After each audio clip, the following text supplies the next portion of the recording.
Montsalvat lately. Well, you should, because Montsalvat is a remarkable institution in Melbourne with a remarkable history, a beautiful array of buildings. The last time I was there, sadly, was for a friend's memorial service, but it was still lovely to be in such a place that has been full of creativity for decades. Pure at Montsalvat is a new exhibition of paintings by my next guest, Cindy Campbell, who joins us in the studio now. Cindy, welcome to Triple R. Hello, Richard. Thanks for having me. My very, very great pleasure. Now, you're based up in the Yarra Valley, is That's that right. Yeah. Beautiful part of Melbourne, Victoria. Yeah. How much does that sense of place inform your work? A lot, actually, and especially the place I'm living. I often spend time out in my garden just looking at Mount Riddell. I'm so lucky, it's just so beautiful. So it's a really relaxing place for me to be and to sit and contemplate my work. Yeah. Now, you work in an array of mediums, oil paintings, yes, but also with clay, for example. This exhibition, Pure, is, I believe, strictly focused on your oil painting practice.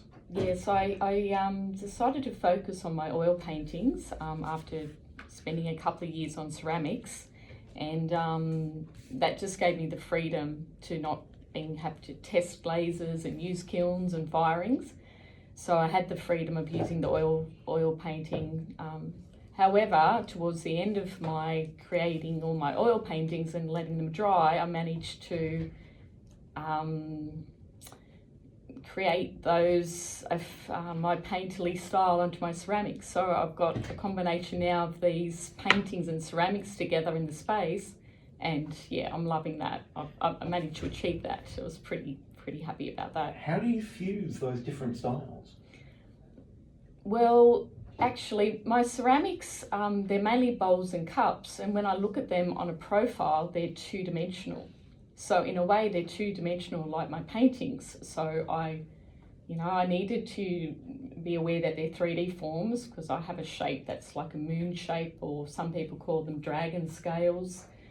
So I worked around the forms, but yeah, it worked. And I'm really impressed with the colours. The colours match my paintings, so they're all quite bright. So, yes. Now, in terms of your paintings, talk to us about the way you approach a canvas, for example, or whether you're painting on canvas or whether you're painting on linen, for example. Yes, well, I have used stretch canvases, and most of those were cotton, but then I did move to a few linen canvases, which were beautiful. I approach the canvas usually covering that white, I like to create this base coat. So I've covered the canvas in a tone and a colour, and then I work on top of that with a new colour. But sometimes when I create these first base coats, I paint over them, and then I get very disappointed because I can't get that back. So this is quite the essence of Pure. I've went, no, I'm using my feelings, and I'm stopping when I'm happy. So I have a series of paintings now that, yeah, I've worked on that base coat and I've been happy and I've left it. And I've gone, no, stop, put the paintbrush down, I love it, move away. So yeah, that felt really lovely to actually do that. Now, you've mentioned the importance of colour for you as an artist, but what about the importance of the brush stroke itself? Because that idea of repetition, of movement, of layering of paint on a canvas, for example, is a key part of the creation of any work. And with my previous guests, we spoke about that idea of getting into the zone where you're so focused on work that you lose track of the passage of time, for example. When you're in that state, is there a risk that you become so focused on repetitive layering, repetitive use of paint, that you add too much to the canvas, so that instead of something pure, you end up with something that's so thick that it deviates from what you were originally wanting? Yeah, that's interesting. I did hear you talking to the previous people with the zone, and to be in that space is absolute, like it's just so joyous. That space I'd like to stay at, and I encourage people to find what they're curious in to get to that space as well. Well, for most of mine, I started at the top and I worked my way across in my repetitive shape, and I love oil paints and the texture and the thickness. So I just kept adding my paint and my mediums, and I kept going quite methodical, which is difficult for me because usually with everyday things, I get quite excited and I might not finish the end. It's just like, oh, it's a bit boring now. But for these, I could just work across and stay in that space, which I needed the quiet to do that. Often at night with my wood fire on and my candles and my soft music, and I would work through. Yeah, and I managed to do that if I was just in my zone. Yeah, so I didn't find, I found I could keep to that, yeah. So there's a knowingness. Yes, yes. Yeah. And there's a lot of thought. So I've had this style of work. It started 3 years ago, and then I had a bit of a gap, and I came back to this December this year when I got the go-ahead from Montsalvat to exhibit there. And I was hoping this style didn't disappear, and it didn't, which it can flow and go. For people who haven't seen the work, tell us about this particular style that you're capturing, because we're talking about relatively abstract works, for example, composed of multiple brush strokes. So it's not a representative painting of the Yarra Valley where you live, for example, but it is, are you nonetheless trying to capture something of the sense of the spirit of the place? Yeah, I'd be capturing the spirit and the feelings of the place, yeah. And my life and my journey and the different things that I'm going through. So yeah, it's I love photography as well, so that would be my way of capturing the Yarra Valley with some photos. So this is my freedom of expression through another language of colour and texture, simple work. So yeah, people can hum with it. Some people see different things in my work, which I love. I'll go up close. A good friend of mine said, "Oh, there's a dolphin." I'm like, yes, excellent. And then some people have been at Montsalvat already, and they're like, I can see a face in that image, and which was quite interesting because it's actually a face painting of something close to me for my mother, and it's a really big work. And then he saw the face, and I'm like, oh my God, I can see that too, which is just through my little brush strokes, and so it's that connection. Maybe in another realm, not sure, but yeah, more of a spiritual connection would be right, yeah. But I love that notion then of you not necessarily seeing something in the work until other people point it out. Yes, which is a testament to the fact that your work can be interpreted in a number of ways by different viewers. But you have your own ideas about the work and what it may be, for example, but the notion of malleability, yes. And the way that other people's eyes then shape how you see the work as well is an intriguing one. Yeah, and I really enjoyed that because I like people to get out something that they get out of it. It's not a subject matter that depicts what it is. So people have the time. It's lovely when they can get something out of it themselves. That's why I've created this body of work as well. And my paintings, I feel like they're kinetic. I've done kinetic work because if I rotate them, they're different. And if I rotate them again, they're different. They have a different energy when you turn them left, right. And I did choose the square for a powerful shape, a form that's simple, so it was less distracting. Towards the end, I did slip in a couple of really long paintings and some rectangles, but I waited, I was really focused on this idea of a square and a solid form that was simple as well. Mm. Now, Cindy, in terms of Pure, the exhibition itself, which is showing, as we said, out at Montsalvat, it's in the Barn Gallery. Yes. What is it about Montsalvat that speaks to you as an artist? Because, as I said, it's a place with great resonance, with history, and there have been feature films shot there, episodes of Miss Fisher's murder mysteries, so much more. So it has different layers for different people. Mm. But what does Montsalvat represent to you? How does it speak to you? And why did you want to exhibit there in the Barn Gallery?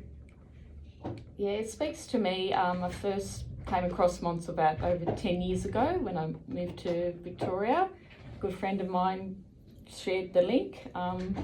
I do have European heritage, and I feel I went there and it reminded me of Europe, my heritage, but I also all the artists that there I feel can connect to that energy or the creativity that happened there.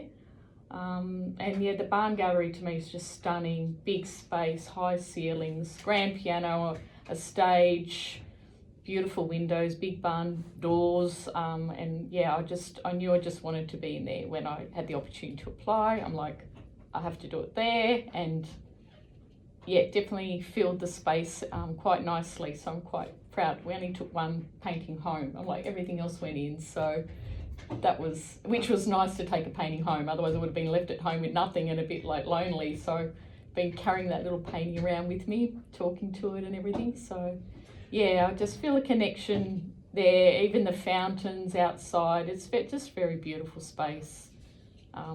Yeah. Now, the exhibition has been showing since Wednesday the 21st of August, but the official opening launch is tonight at 6:30 p.m. at Montsalvat with a live musical performance as well. Correct. Yes. Yes, it is tonight at 6:30. People are welcome to come along, and Rita Statch is playing, who I heard on Triple R. So I ended up reaching out to Rita. I love her music. I've played her music while I've been painting, and I just can't wait to see her perform as well tonight. So the grand piano will be well used, put it that way. Yeah. So that's the official launch of artist Cindy Campbell's exhibition Pure at Montsalvat in the Barn Gallery. If you've not been to Montsalvat before, 7 Hillcrest Avenue in Eltham, and you can jump online www.montsalvat.com.au for more information. The exhibition is showing until Sunday the 15th of September. Cindy, I'm curious to think, after you installed the exhibition and you saw the works in the Barn Gallery, given that you've already said that you now see some of your paintings differently because of what other people see in them, how does the Barn Gallery itself, its energy and its atmosphere, the sunlight streaming through the windows and so forth, has that again changed how you see the paintings now that they're in a different location instead of being in your home, in your studio? Yeah, correct. They sure do. Yeah, my house actually turned into a studio, so I could say we didn't have a home for a while because the dining room and the whole house did end up, compiling all my work. So seeing it hung in the gallery like that, on the white walls, with all the space needed around the works, and the doors open, the light streaming in, people walking through, it's it just feels right, and it feels, they're all there and they look good, and all the shapes that I kind of planned at home. I'm like, I need 10 more squares that size, 5 more this. I knew the last set I had 2 really large works. I went, no, I need another 2, and it all fits without me really working it all out on the computer, which I could lay it all out, do the gallery plan. I just knew I was in the really good, like I was saying, the zone. I was in the zone to make it happen, and everything's just flowed for me. Pretty much a 6 months put together of work. An organic approach to presenting the exhibition in the same way that the paintings that are presented themselves have an organic approach to their creation. Yeah, I knew how many works I needed there. I've been to the space quite a few times, and I have done floor plans before, but I didn't need to formally draw it out like, by the centimetre. By my rough sketches on my in my journal, I could work it out that way. So. Cindy Campbell's exhibition Pure is showing at Montsalvat until Sunday the 15th of September in the Barn Gallery, Montsalvat, located at 7 Hillcrest Avenue in Eltham. You can go to www.montsalvat.com.au for details. The official opening launch is tonight, the Thursday the 29th of August at 6:30pm until 8:30pm in the Barn Gallery. It's a free event with Rita Satch playing live to accompany Cindy's artwork. Cindy, thank you so much for coming in, and I hope the remaining time of the exhibition is a joyous one for you. Thanks so much, Richard. Yep, really loved being here today. Thank you. Thanks, Richard. Thank you very much. Thank you. Absolute pleasure. Oh, my pleasure too. Oh, well, Hopefully that gets a few more people along. Yeah, exactly. Well, given the Exactly. kind of- It's nice to talk about art, right? Like, yeah. and even for me, because I haven't put it into words, so now I'm putting it into words. I had to. Woo, now I've got to talk, so it's Yeah. really lovely. Yeah, thanks, Richard. Pleasure. Yeah. Yeah. Well, given that I tend to tell this to guests after the interview rather than Yes, before, yes, but yeah, there's usually at least 400, 500,000 people listening. Ah, So Wow, yeah, if wow. some of them then decide to come and see the show, well, maybe it'll inspire a sale or two as well. oh, thank you, Richard. It's always good, isn't it? You know, bit of that. Oh. Well, yeah, thanks so much for having me, and I love your show, and I feel so comfortable listening to your stuff. But yeah. Thank you for the visit. Oh, that's okay. I'll need to sort of fix it about 11 o'clock. Exactly, you will. You'll be zooming around. Yeah, because I've been up since 5, so. Oh God. Oh, well, I went to bed at like 3 o'clock. That's for you. Oh, I made a little. That's kind of my logo. Yeah. And I just cracked it. That's what I've been doing to it. Husband's like, you should be in bed. I'm like, yeah, I know. Little gifts for everyone, right? Thank you. So when they come tonight, so yeah. Lovely. Yeah. I suppose I better get out of it. Yeah, my next guests are already here. All right, So- Richard. Well, lovely to meet Yeah, you, you too. okay? Hope to Thanks see so you much. again, okay? Thank you. Take care. Yeah, And you too. have fun tonight. I will.